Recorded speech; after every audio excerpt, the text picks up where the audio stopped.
Hello बच्चों, VK maths classes पर आपका स्वागत है। तो आज हम इस वीडियो में को पहला चैप्टर संबंध और फलन रिलेशंस एंड फंक्शंस में जो बोर्ड परीक्षा में 1 नंबर में क्वेश्चंस पूछे जाते हैं उनको हल करेंगे। इसमें पहला ही क्वेश्चन है, एक समुच्चय जिसमें अवयव लिखे हैं 1 2 3 में संबंध R, इसके अंदर हमें अवयव लिखे हुए हैं।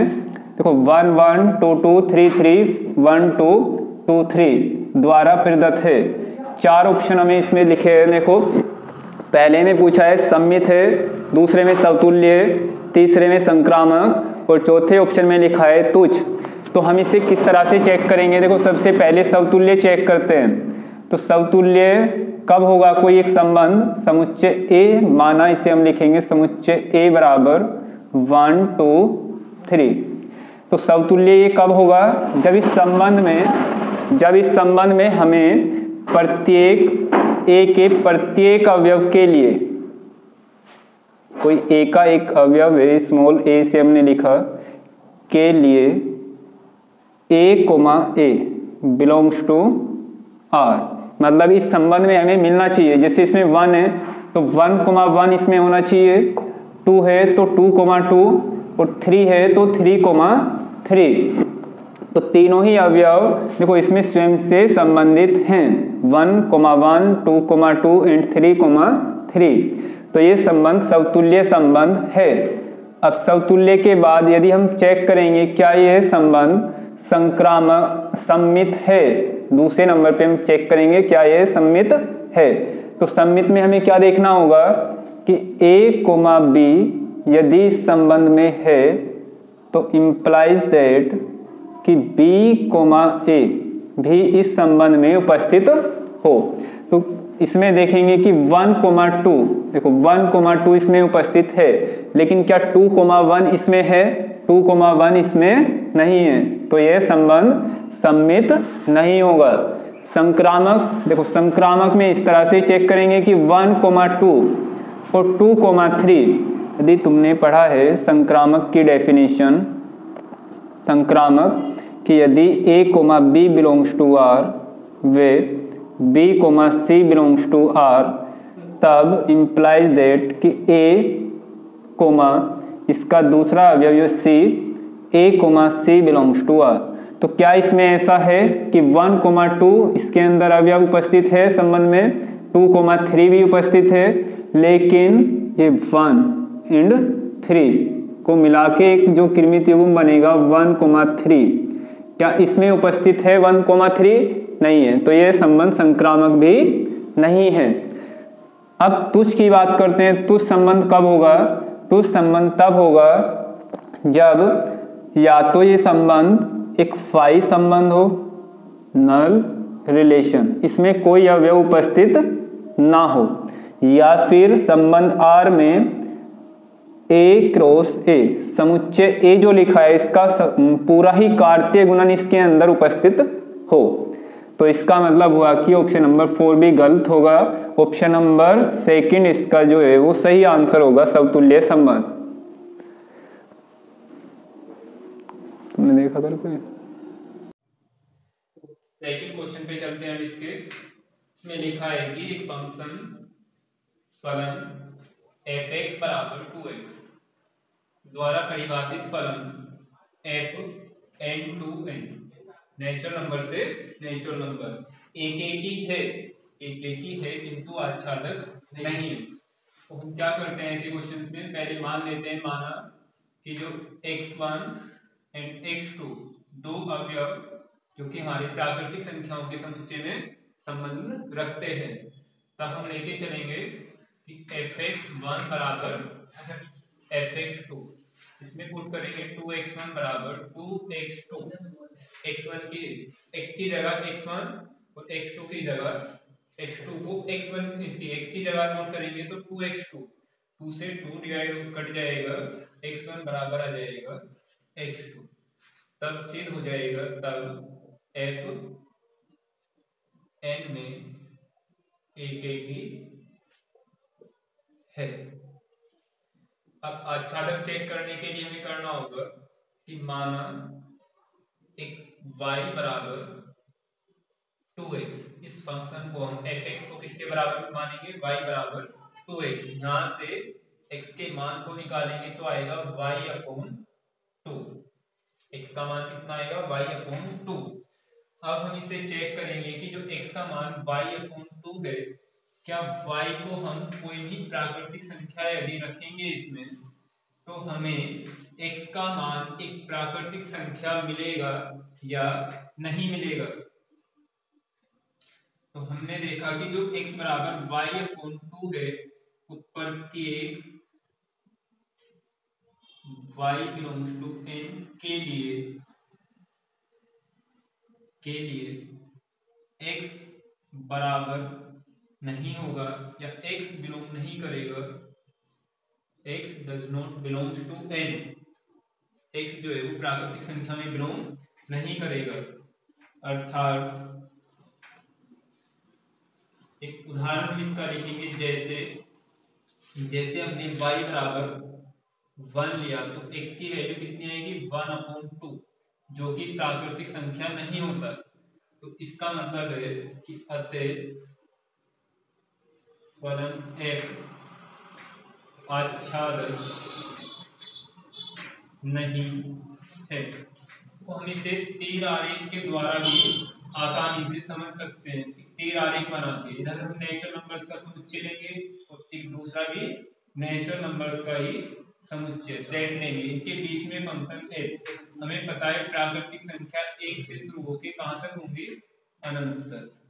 इधर भी 1 2 3 4 से लेके अनंत तक नोट करेंगे।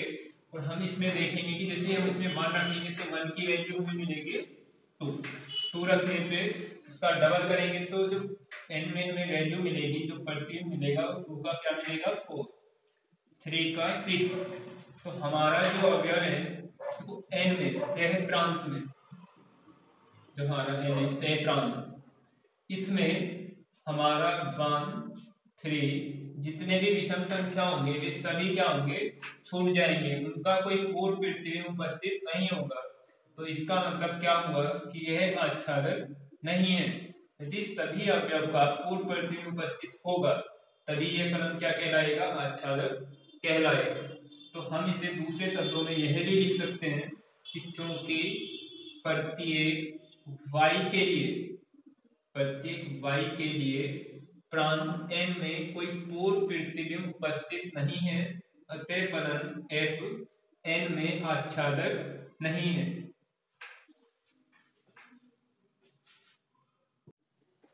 तो तीसरा क्वेश्चन है इसमें, इससे कीजिए f1 बराबर f2 बराबर 1 तथा x 2 से बड़ा है के लिए fx बराबर x माइनस 1 द्वारा परिभाषित fn समुच्चय n प्राकृतिक संख्याओं के समुच्चय से प्राकृतिक संख्याओं के समुच्चय n में आच्छादक तो है, परंतु एकेकी नहीं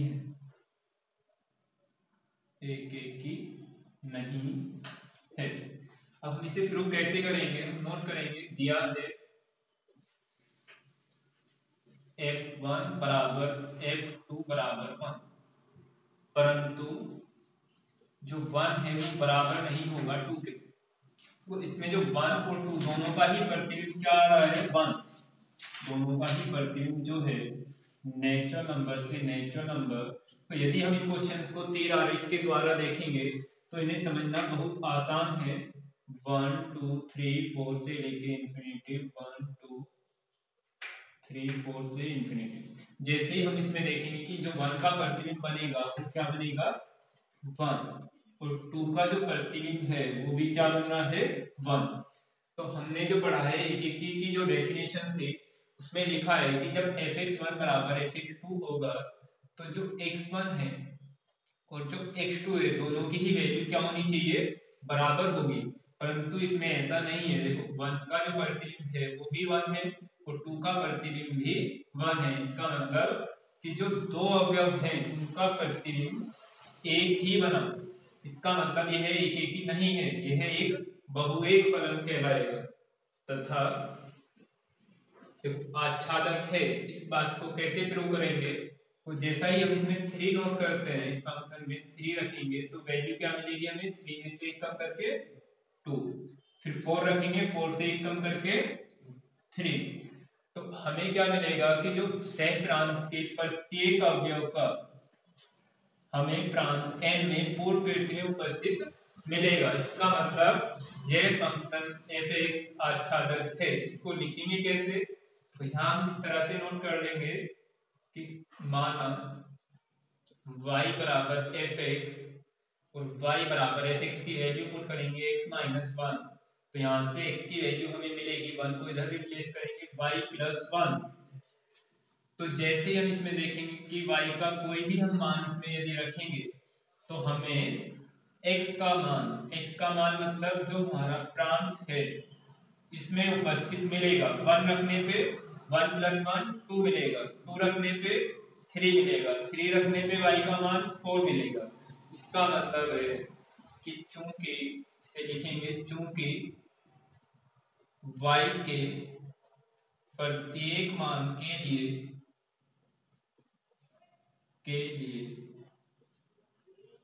प्रांत n में पूर्ण वृत्ति में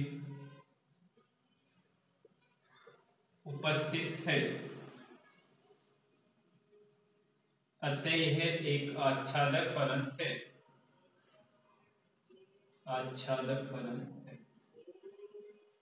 इस तरह से हम इस क्वेश्चन को सोल्व करेंगे।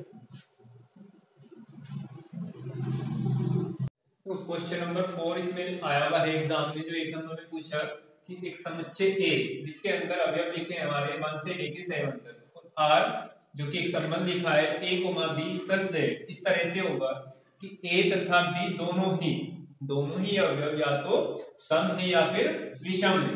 तो 4 ऑप्शन हमें लिखे हुए हैं, तो हमें देखना है कौन सा ऑप्शन इसमें सही होगा। पहला ऑप्शन संबंधी, दूसरा तुल्य, तीसरा समतुल्यता और चौथा सममित नहीं। कैसे चेक करेंगे? तो सबसे पहले समतुल्य चेक कर लेंगे। समतुल्य चेक करने के लिए हमें पता होना चाहिए कि हम 2 अवयव लेके चलेंगे। एक अवयव मानेंगे कि A बिलोंग्स टू A समुच्चय में बिलोंग करता है स्मॉल a, तब हमें पता होना चाहिए कि A इस संबंध में होगा या फिर नहीं होगा। कैसे पता करेंगे? A या तो दोनों ही सम हो या फिर विषम। तो जैसे ही हम इसमें 1 के साथ 1 रखेंगे तो क्या आएगा? वो पहला भी विषम होगा और दूसरा भी विषम। यदि 2 के साथ 2 रखेंगे तो पहला विषम होगा और दूसरा भी सम। 3 के साथ 3 रखेंगे तो पहला भी क्या होगा? विषम, और दूसरा भी क्या होगा? विषम। इसमें हमारा A, बिलोंग्स टू R इसमें उपस्थित होगा, क्योंकि A या तो सम या विषम अवयव है, तब यह स्वयं से संबंधित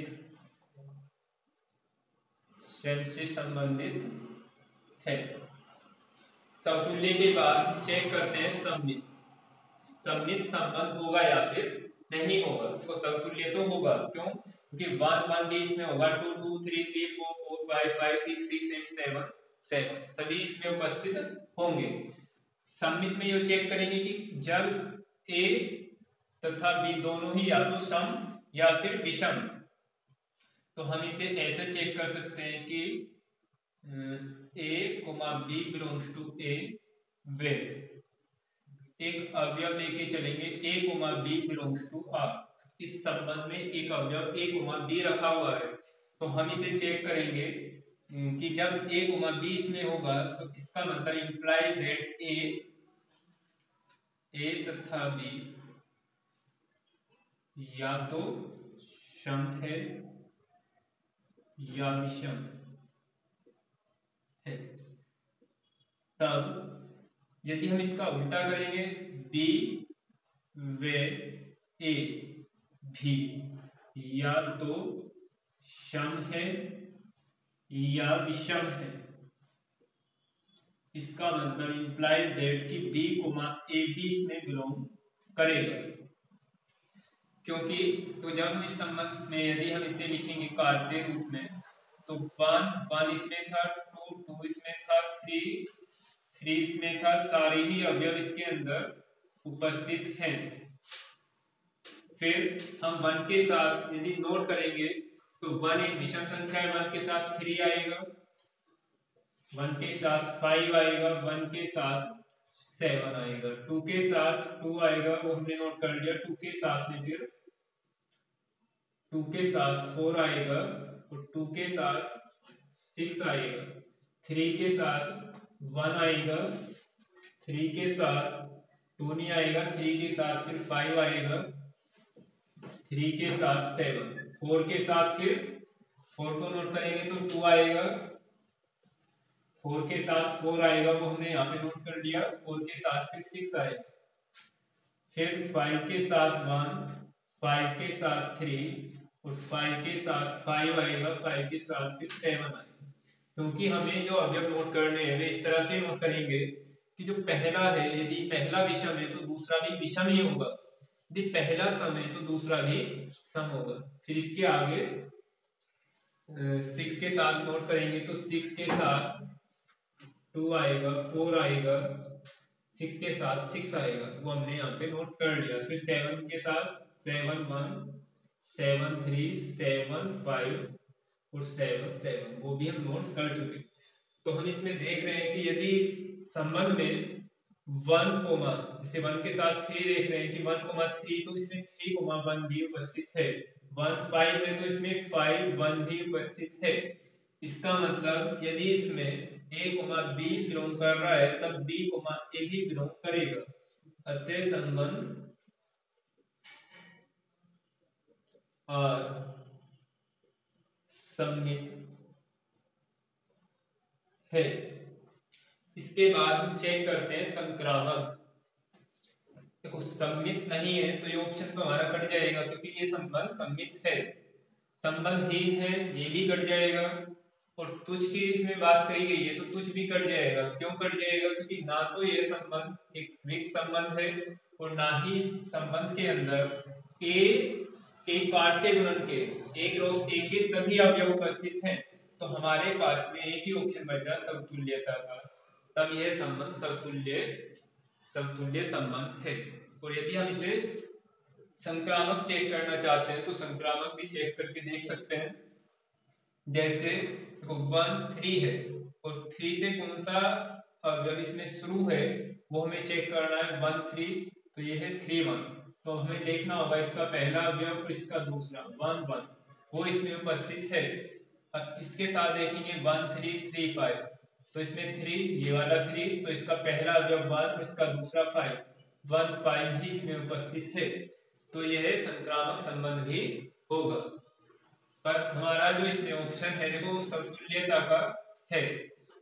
यदि हम इसमें ऑप्शन होता कि तुल्यता संबंध तो वो भी ऑप्शन हमारा सही होगा, तुल्यता संबंध, क्योंकि ये समतुल्य सममित संक्रामक तीनों ही संबंध को प्रदर्शित करता है।